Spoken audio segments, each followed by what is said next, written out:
A paz do Senhor. Deus abençoe sua vida, meus amados, neste domingo, tarde abençoada de domingo. A paz do Senhor a todos, que Deus abençoe sua vida e possamos, nesse momento, vamos meditar na palavra de Deus, na nossa EBD virtual, né? Deus abençoe os nossos irmãos, alunos, ouvintes.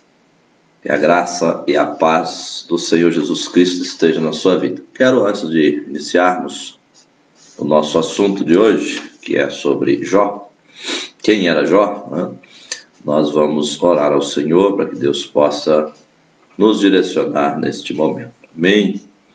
Pai querido, no nome do Senhor Jesus Cristo, teu Filho eterno, nós louvamos o Senhor pela honra, o privilégio de nessa tarde poder, Senhor querido, meditar na tua gloriosa palavra, que é viva e eficaz.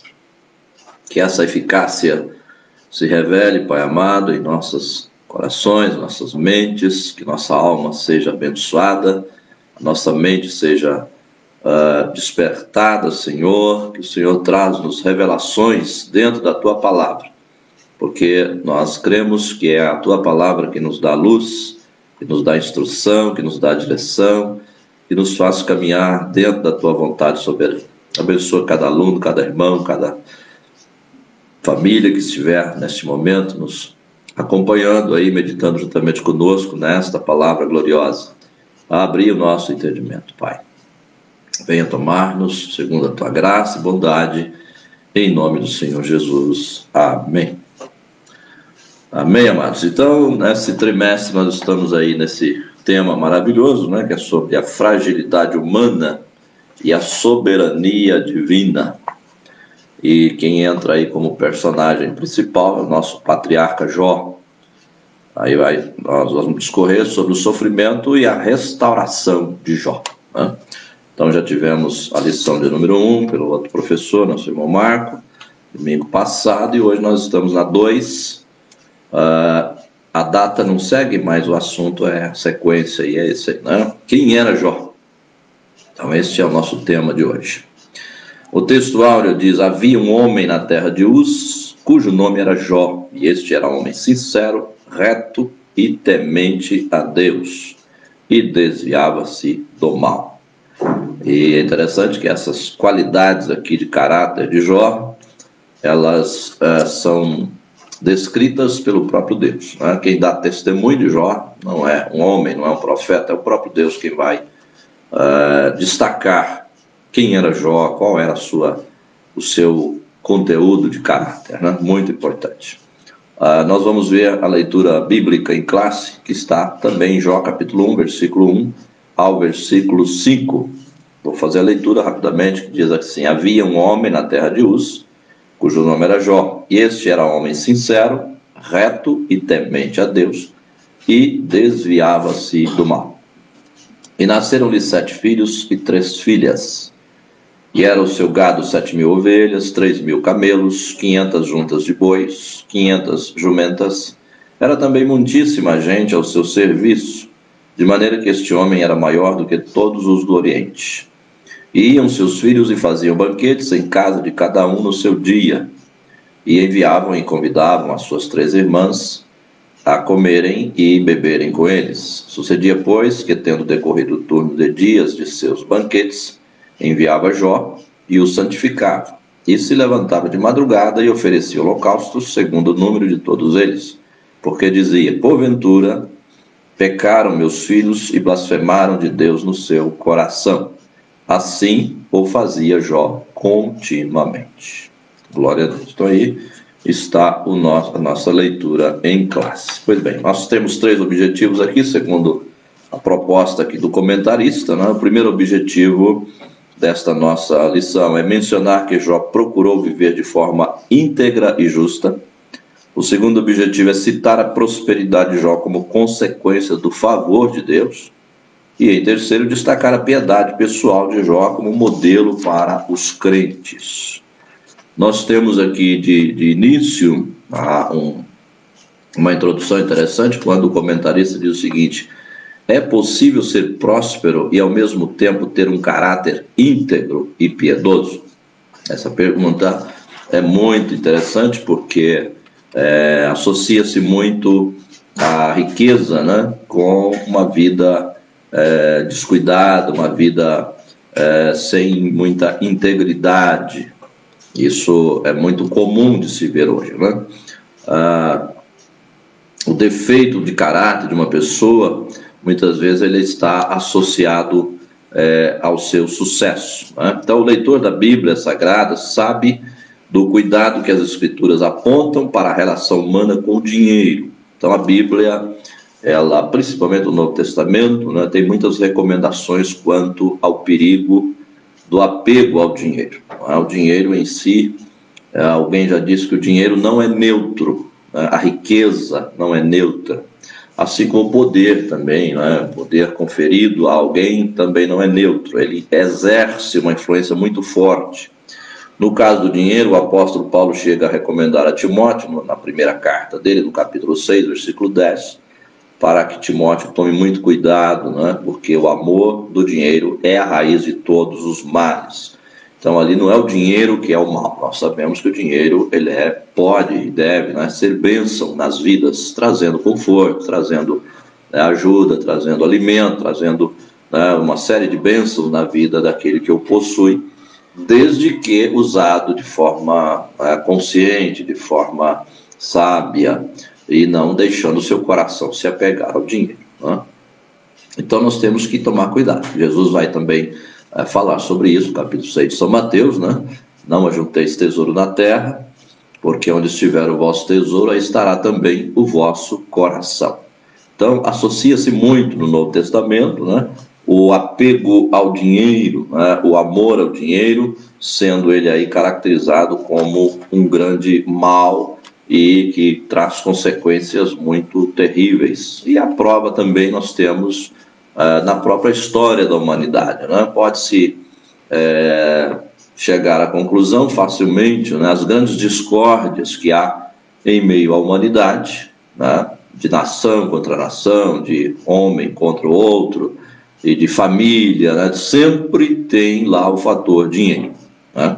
Todas as guerras que nós já conhecemos ao longo da história da humanidade, sempre o dinheiro, se ele não é o principal causador daquele conflito, ele é um coadjuvante ali muito próximo, né? Muito, sempre vai ter, na ponta, lá no final, vai ter sempre a questão do dinheiro, da posse, né?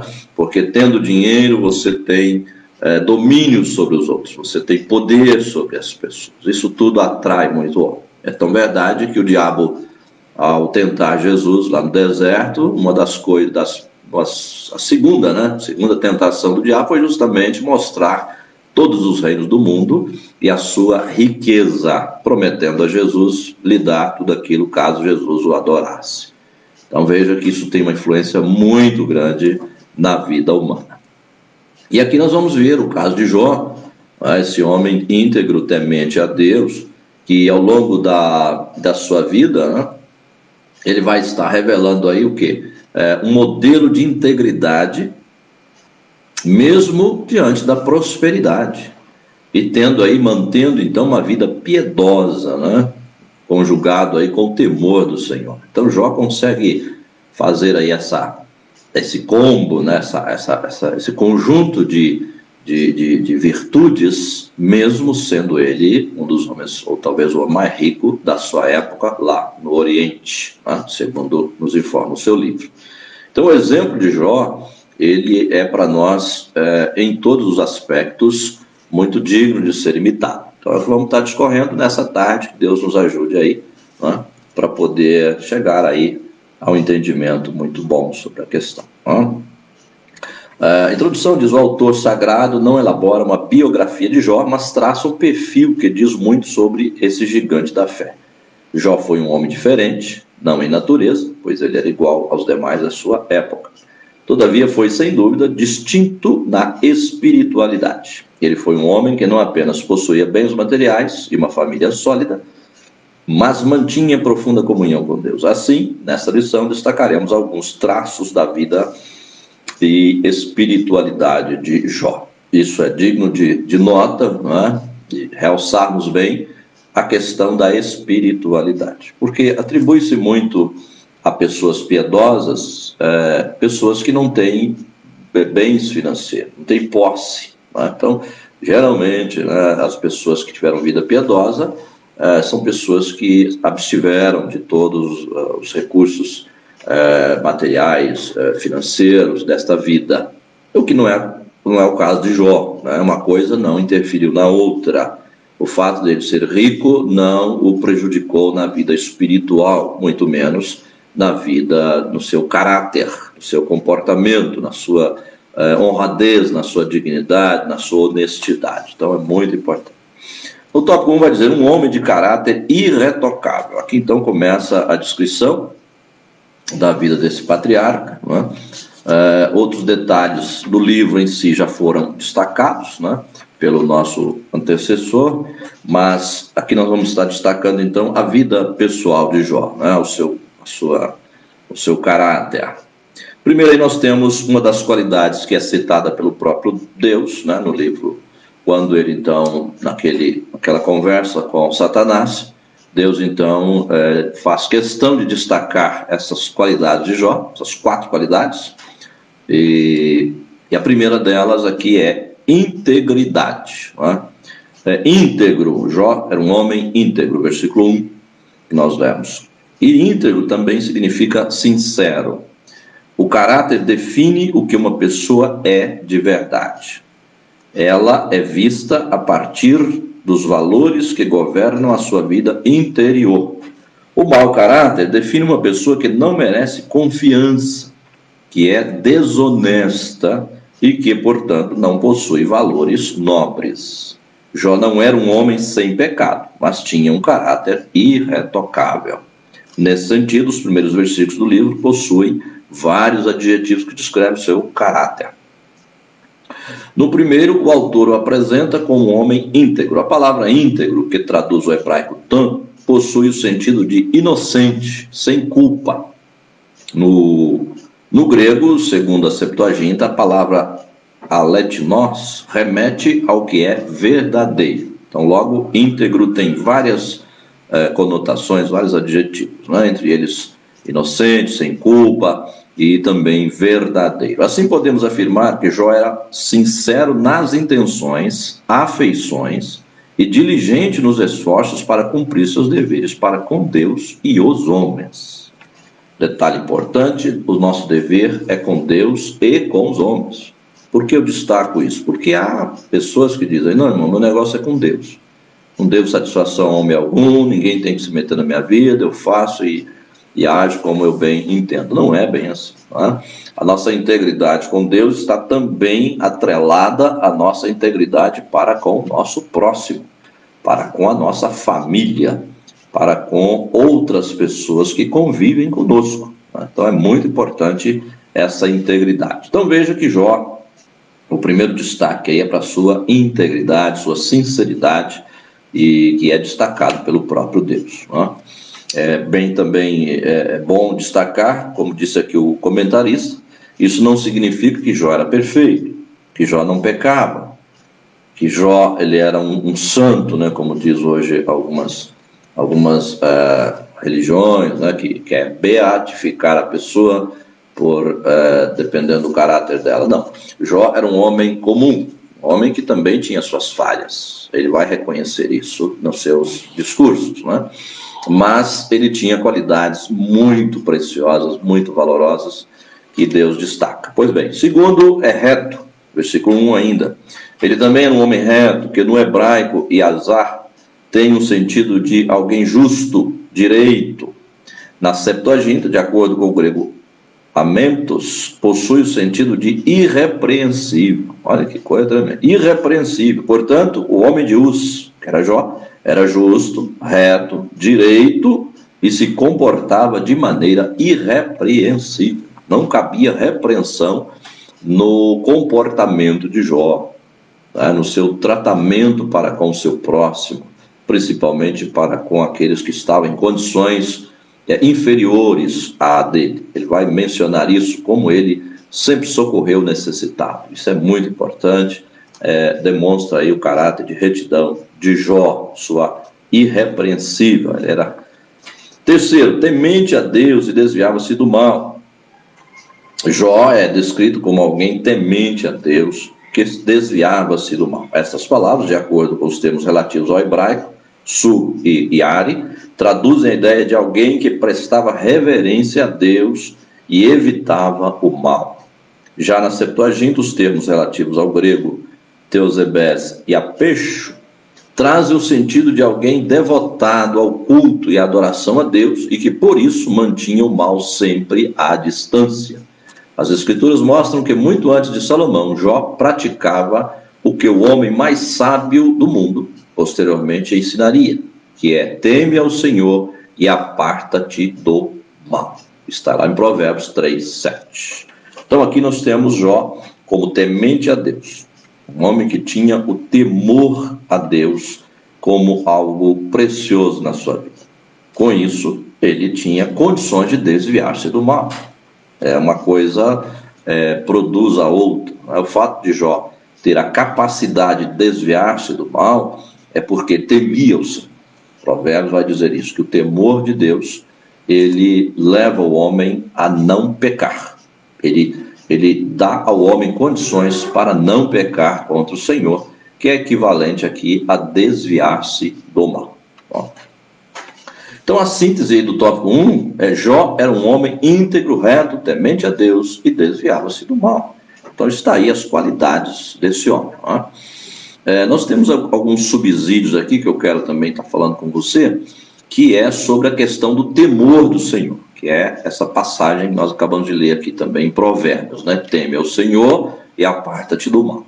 O que é temor ao Senhor? O que é temer a Deus? Vamos ver isso na Bíblia.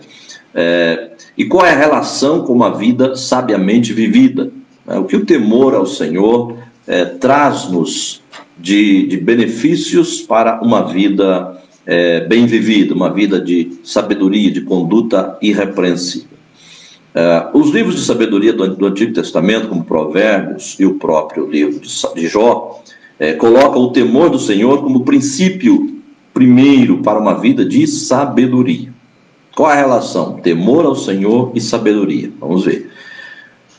Nessa reflexão, nós vamos ver o seguinte fragmento textual: sabedoria e o temor do Senhor. O temor do Senhor é central à literatura sapiencial, literatura de sabedoria, ocorrendo 14 vezes em Provérbios e várias vezes em Jó. Além de ser o ponto de partida ou início da sabedoria, o temor do Senhor também é o princípio primeiro e controlador, ou a essência e o coração da sabedoria. Isso aqui é um comentário de Zuck, Roy B. Zuck, de Teologia do Antigo Testamento. Está também no livro da CPAD, ou na revista CPAD 2018, página 287. É um livro dele. Pois bem, nós queremos também estar lendo com você Provérbios 28, porque a questão da sabedoria, que é o temor ao Senhor, é muito destacado, tanto no livro de Provérbios quanto de Jó. E no capítulo 28, é interessante que Jó, nas suas palavras, ele pergunta sobre a sabedoria. Jó, ele dá um relato aqui, onde a partir do versículo 12 do capítulo 28 de Jó, diz o seguinte, Jó dizendo: onde, porém, se poderá achar a sabedoria? Onde habita o entendimento? O homem não percebe o valor da sabedoria. Ela não se encontra na terra dos viventes. Isso é Jó dizendo: a sabedoria não se encontra na terra dos viventes. O abismo diz: em mim não está. O mar diz: não está comigo. Não pode ser comprada, mesmo com o ouro mais puro. Nem se pode pesar o seu preço em prata. Não pode ser comprada nem com ouro puro de Ofir, nem com o precioso ônix, nem com safiras. O ouro e o cristal não se comparam com ela, e é impossível tê-la em troca de joias de ouro. O coral e o jaspe nem merecem menção. O preço da sabedoria ultrapassa o dos rubis. O topázio da Etiópia não se compara com ela. Não se compra a sabedoria nem com ouro puro. De onde vem então a sabedoria? Jó pergunta. Onde habita o entendimento? Escondida está dos olhos de toda criatura viva, até das aves dos céus. A destruição e a morte dizem, aos nossos ouvidos só chegou um leve rumor dela. Deus conhece o caminho, só Ele sabe onde ela habita, pois Ele enxerga os confins da terra e vê tudo o que há debaixo dos céus. Quando Ele determinou a força do vento e estabeleceu a medida exata para as águas, quando fez um decreto para a chuva e o caminho para a tempestade trovejante, Ele olhou para a sabedoria e a avaliou, confirmou-a e a pôs à prova. Disse então ao homem, no temor do Senhor está a sabedoria, e evitar o mal é ter entendimento. Que lindo, né? Então aqui está uma descrição muito vívida, né, do que Jó entendia por sabedoria. Ele sabia que a sabedoria, ela não é produto humano. Sabedoria não é resultado de estudo. Resultado de estudo é conhecimento. Conhecimento você adquire no banco de escola, através de livros, de pesquisa, de investigação, de cursos, você adquire conhecimento. Mas sabedoria, segundo Jó, ninguém pode comprá-la. Ninguém a tem ou a detém. Não há ser humano, não há filósofo, não há cientista, não há nenhum doutor que pode dizer, eu tenho a sabedoria. Jamais.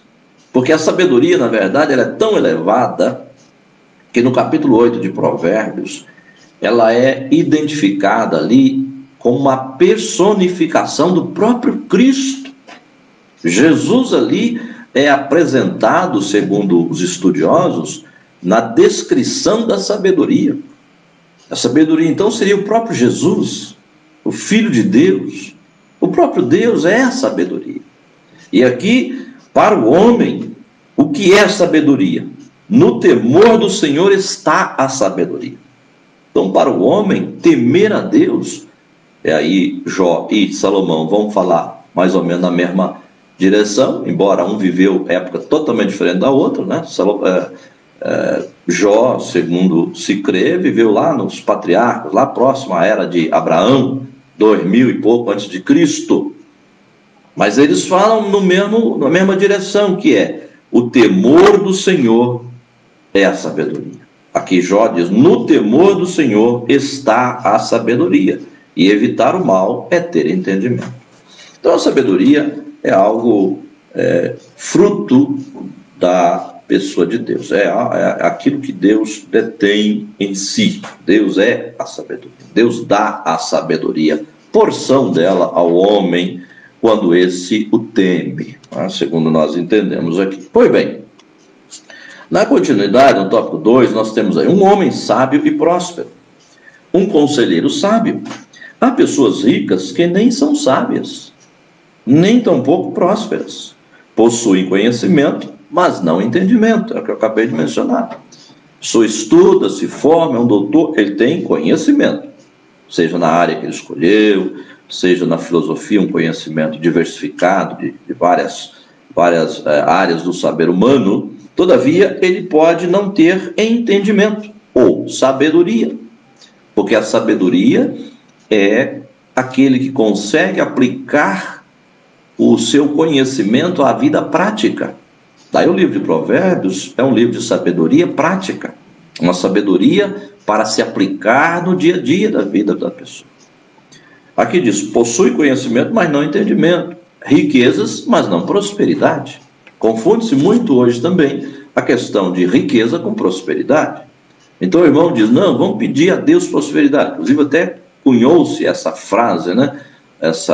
A chamada teologia da prosperidade. O que é a teologia da prosperidade? Aqueles pregadores que eles incentivam muito a busca de riquezas materiais, dizendo que os filhos de Deus têm que ser prósperos. Tá?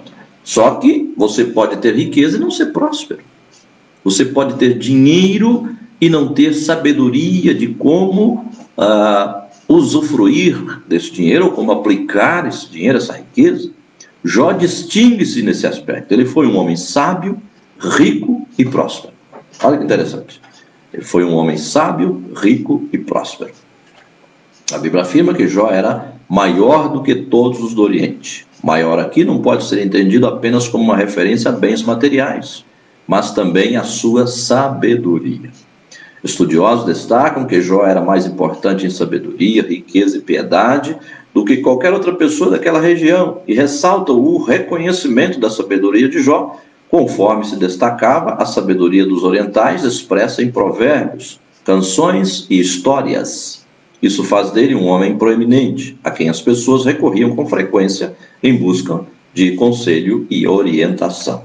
O seu livro vai mencionar isso, né? Como ele serviu para aconselhar a outros, né? A transmitir conhecimento, transmitir sabedoria, conselhos bons. Então Jó, ele era um conselheiro sábio. 2. Um homem próspero. O homem de Uz não era apenas rico, mas, sobretudo, próspero. O texto sagrado destaca que, além de sua esposa, ele tinha 7 filhos e 3 filhas. Está no versículo 2 do capítulo 1. Para os padrões da época, possuía uma família com o formato ideal.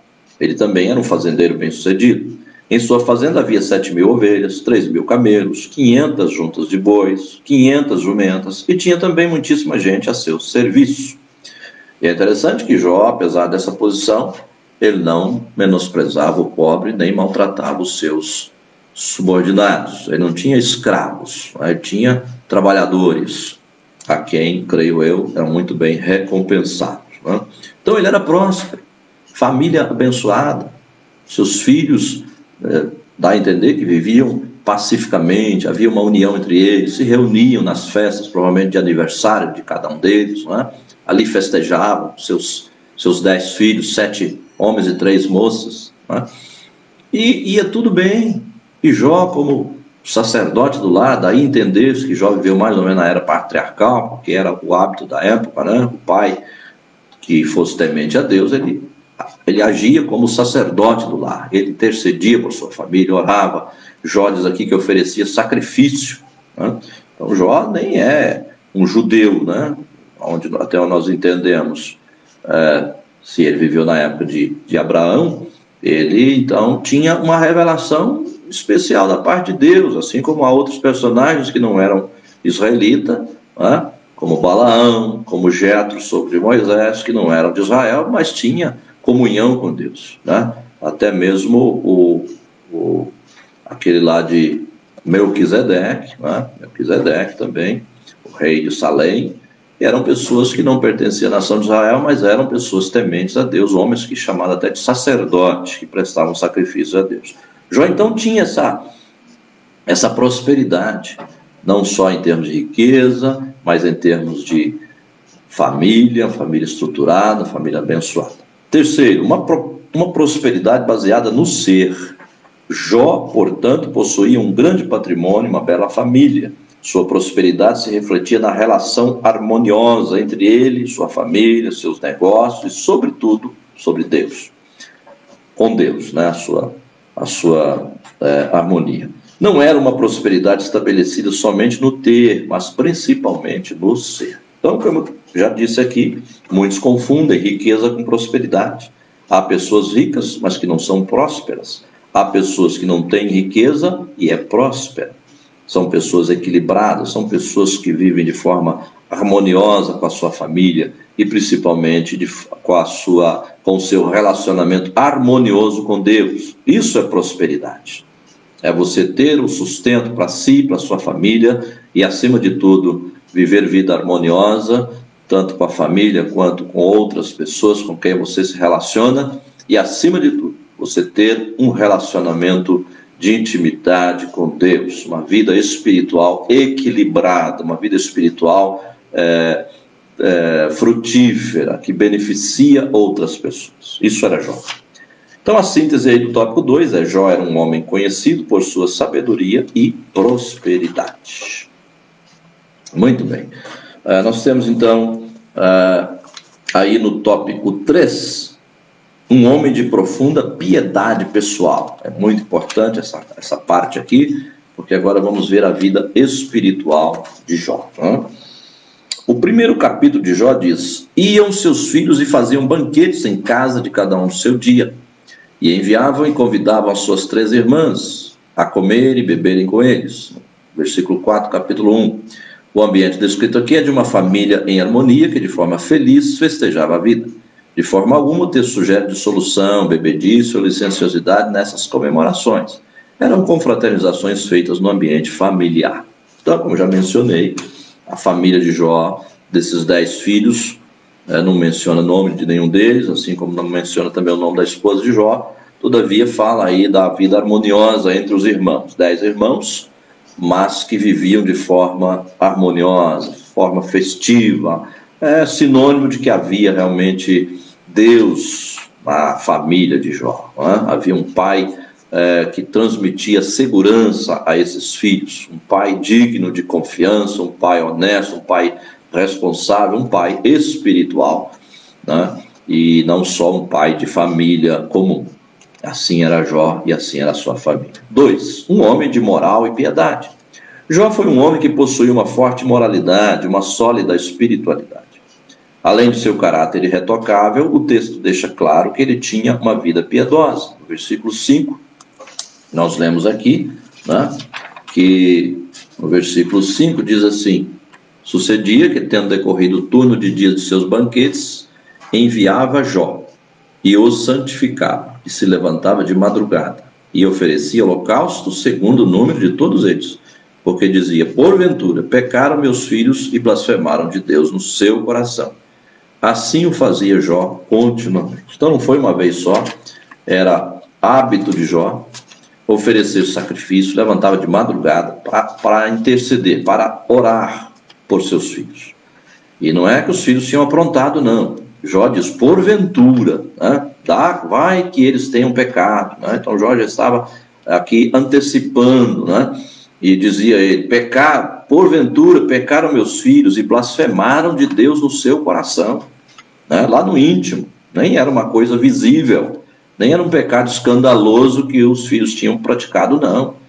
Jó estava antecipando, Jó estava imaginando: porventura, né? Vai que eles blasfemaram de Deus no coração, tiveram um pensamento ruim, né? Desagradaram a Deus lá nas suas festas, falaram alguma palavra errada, né? Então eu já vou antecipar e vou interceder pelos meus filhos. Esse é o dever do pai, dever da mãe, né? Um pai que é sacerdote do lar, ele se preocupa com a condição espiritual dos seus filhos. Ele intercede por seus filhos. Isso não é uma vez ou outra, isso não é só quando a coisa está ruim, não. É continuamente. Diz aqui que Jó fazia isso continuamente. Ele sempre fez isso. Desde que seus filhos nasceram, Jó sempre cuidava da vida espiritual dos seus filhos. Essa piedade está presente não apenas nos primeiros capítulos, mas em todo o livro. Mesmo nos momentos de desespero, como consequência de sua provação, ele sempre mantinha seus olhos em Deus. Essa piedade era a causa da dedicação de Jó à família. Então a vida piedosa de Jó, ela está descrita em todo o livro. Ela está descrita no momento de maior dor, quando a sua própria esposa diz para ele: Jó, chega. Eu penso que a mulher de Jó, não quero aqui condená-la, criticá-la, mas Jó é que a repreende, porque ela aconselha ele dizendo: chega, Jó, chega de sofrimento, amaldiçoa o seu Deus e morra. Primeiro, essa mulher de Jó, ela não tinha expectativa de vida eterna, como Jó tinha, porque Jó diz: ainda que ele me mate, nele esperarei. Então Jó tinha uma expectativa de vida pós-morte. Ele diz: eu sei que o meu Redentor vive, que por fim se levantará sobre a terra, e eu o verei. Ele diz: eu o verei, né? Jó tinha essa expectativa, essa esperança de vida eterna. Aparentemente a mulher não, porque se ela aconselha amaldiçoar Deus e morrer, para ela a morte era o fim, porque não adiantaria amaldiçoar Deus e morrer e ter que encarar o juízo de Deus. Como se daria? Estaria perdido do mesmo jeito. Então seu conselho não era um bom conselho. É tanto que Jó o recusa, e Jó ainda a repreende, dizendo: mulher, você fala como uma louca. Quer dizer, isso é loucura que você está dizendo. Você não está refletindo no que você está dizendo. Não existe isso, essa coisa de amaldiçoar Deus. Assim como certos cristãos, né? Eu vou abandonar Deus. Não existe isso. Para onde iremos? Pedro pergunta. Pedro pergunta e ele mesmo responde, né? Quando Jesus disse que ele também não queria abandonar, os demais discípulos não queriam recuar de seguir Jesus, Pedro responde sabiamente, ele diz: Senhor, para onde? Não é para onde, né? A gente às vezes cita errado, para onde iremos? Não é para onde. É para quem iremos nós? Se tu tens as palavras de vida eterna. Pedro faz a pergunta e ele mesmo responde. Para quem? Não tem para onde ir.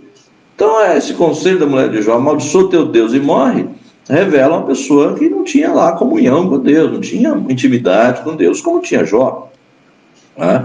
E Jó, ele mostra a sua espiritualidade, a sua integridade a Deus, e quando ele diz: mulher, Deus nos deu bem, né? Nós temos desfrutado por muitos anos do bem de Deus, sem merecer. E Jó sabia que tudo era pela graça de Deus. A acusação do maligno em relação a Jó, dizendo que ele temia a Deus porque Deus lhe cercou de bens, lhe enriqueceu, caiu por terra. Jó amava a Deus e servia a Deus de coração íntegro, sincero. Não era por conta de riqueza, ele não era uma devoção comprada. Hoje nós estamos tendo muito isso, devoção comprada, né? Adoração por interesse financeiro, interesse próprio. Então, assim, eu vou fazer a obra de Deus, mas quanto que eu levo nisso? Quanto que eu ganho? Né? Ou eu estou investindo aqui na obra de Deus, eu quero ter resultados práticos, financeiros. Né? Isso é um defeito horroroso hoje no meio cristão evangélico. Né? Nós não servimos a Deus visando recompensa em aspecto algum. Agora, é óbvio que nós sabemos que o nosso Deus é Deus que ele recompensa, né? Como diz lá em Hebreus capítulo 11, versículo 6, aquele que se aproxima de Deus deve crer que ele existe e é galardoador dos que o buscam. Sabemos que Deus galardoa aqueles que o buscam, mas nós não fazemos na expectativa única e exclusiva de receber qualquer coisa da parte de Deus, embora sabemos que tudo vem dele. É pela graça. E só o fato de nós respirarmos, só o fato de termos o privilégio de nos dirigirmos a Deus, cultuá-lo, adorá-lo, servi-lo, poder falar com ele, poder meditar na sua palavra, respirar, nos alimentarmos, vivermos, sorrirmos, nos alegrarmos e, acima de tudo, ter a esperança da vida eterna, não é mais nada, não é preciso mais nada. Não é? Sabemos que o resto, aliás, tudo vem dele, como já disse, né? Mas em termos financeiros, em termos de vida terrena, isso é uma questão que nós vamos atrás, o trabalho como todo mundo faz, né? O trabalho honesto, digno, aí a gente vai adquirindo os nossos bens com a graça de Deus. Pois bem. Então, o levantar cedo ou de madrugada, como expressão idiomática do hebraico bíblico, é uma forma de enfatizar a piedade de Jó. Essa devoção é demonstrada pela consagração vivida por ele. O texto diz que ele se santificava. O vocábulo português santificava traduz o termo hebraico kadash, que possui o sentido de ser separado ou consagrado. Uma pessoa que é consagrada é uma pessoa que ora. Uma pessoa que ora é uma pessoa consagrada. Então uma coisa leva a outra. A pessoa é consagrada, ele ora. E se ele ora, ele é consagrado. Consagrado quer dizer no sentido de separado, santificado, reservado. Ele tem esse cuidado, né? Eu penso que é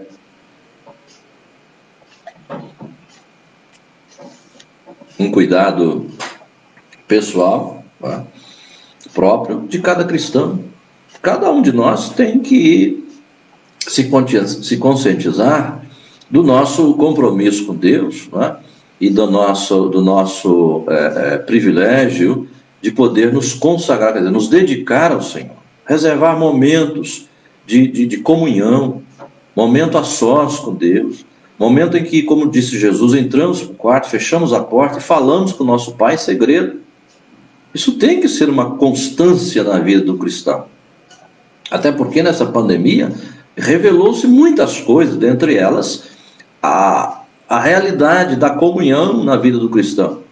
Quer dizer, nós sobrevivemos sem ir ao templo? Ou a nossa comunhão só se resume no templo? Foi um desafio isso daí. Muitos cristãos pioraram a sua vida espiritual. Outros melhoraram. Outros encontraram nesse recolhimento forçado aí, do chamado fica em casa, ele viu uma oportunidade de buscar mais a Deus, de ter mais tempo agora para falar com Deus, de ter um momento de comunhão, de intensificar essa comunhão, esse relacionamento, de ler mais a palavra, ler bons livros. Então ele tirou proveito disso, ele realçou a sua consagração a Deus, porque ao invés de perdermos tempo aí em redes sociais, destilando ódio como alguns fazem por aí, tem pessoas que a única postagem que ele faz em rede social é só de ódio, é só de política, de briga, de ofender os outros, de digestionar palavras ácidas, palavras azedas. Meu Deus do céu, usa esse meio de relacionamento para o bem, para realçar amizades, se quer conversar algum assunto, chama a pessoa em particular, vamos conversar tal assunto. Eu mesmo não discuto nada em rede social, não adianta me perguntar, me questionar, ou me ofender, me xingar, não vou dar resposta, de forma alguma. Não é lugar para isso. Rede social, penso eu, não se presta a isso. Agora, se quer usar a rede social, eu às vezes uso, eu coloco versículos bíblicos, uma palavra de incentivo, um elogio, uma brincadeira saudável, com amigos, pessoas conhecidas, familiares, enfim. Penso que é isso, para isso que serve. Agora, a questão da consagração aqui, veja que Jó, ele tinha essa vida consagrada. Ele fazia questão, levantar de madrugada e falar com Deus, oferecer sacrifício pelos pecados dos seus filhos, por si mesmo, enfim, por sua família. Então, a síntese do tópico 3 é: Jó tinha vida dedicada à família e devotada a Deus por meio de uma vida consagrada. Aqui está o exemplo, aqui está o modelo para mim, para todos nós cristãos, que é vida dedicada à família e devotada a Deus. Uma coisa não pode interferir na outra, uma coisa não pode prejudicar a outra. Se você ser dedicado à família em excesso e esquecer da devoção a Deus. Também você não pode se devotar totalmente a Deus, no sentido de não ter mais tempo para dedicar-se à sua família. Tem que haver o equilíbrio, penso eu. A vida de Jó era uma vida equilibrada entre devoção a Deus e dedicação à família, que é o modelo correto aí para nós. E isso chama-se vida consagrada. Vida consagrada não quer dizer que você vai se isolar, você vai deixar sua família e vai viver num lugar ermo, ou vai para um convento, ou para um mosteiro e viver lá longe da família, longe do mundo, se escondendo do mundo, como se o mundo nos contaminasse. Jesus viveu no meio de todos, e Jesus era dedicado à sua família. Ele só entregou a sua mãe aos cuidados de João lá no seu momento final, lá na cruz, quando ele disse para João: isso aí é tua mãe, isso aí é teu filho. Quer dizer, João, toma conta da minha mãe, porque eu estou partindo para o meu pai. Então ele sempre cuidou da sua mãe e dos seus demais irmãos. Então isso é um exemplo para nós também. Pois bem, queridos, estamos chegando no final. Tenho aí mais alguma coisa a comentar. Jó não teve de isolar-se para tornar-se piedoso. Eu nem tinha lido isso aqui ainda e é justamente o que estávamos falando. Foi justamente como pai de família, homem de negócios e membro de uma sociedade politicamente organizada que ele pontificou-se como o melhor ser humano do seu tempo. Ninguém precisa isolar-se para tornar-se santo.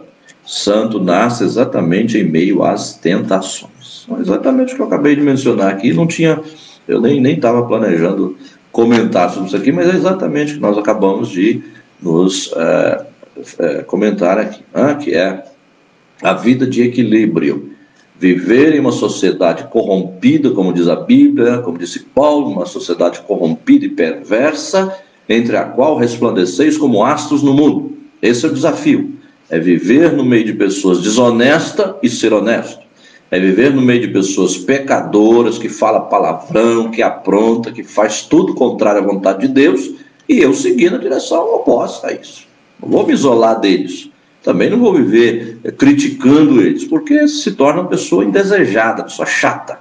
Na verdade, nós temos que viver uma vida digna para que eles vejam, como disse Jesus, para que vejam as vossas boas obras e glorifiquem o vosso Pai que está no céu. A glória não é para nós, é para o nosso Pai que está nos céus, né? Mas eles vão reparar as nossas boas obras. Não a nossa boa teologia, não a nossa boa frequência no templo, não é? Nossos dízimos, ofertas, não é isso que eles vão olhar. Eles vão olhar as nossas boas obras, a nossa conduta.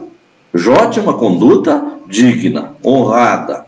É tanto que os seus ditos amigos lá, né, embora fizessem algum comentário contrário, mas não tinham nada de que acusar Jó. Porque se o próprio Deus deu testemunho de Jó, quem é o homem para acusar? Só o diabo.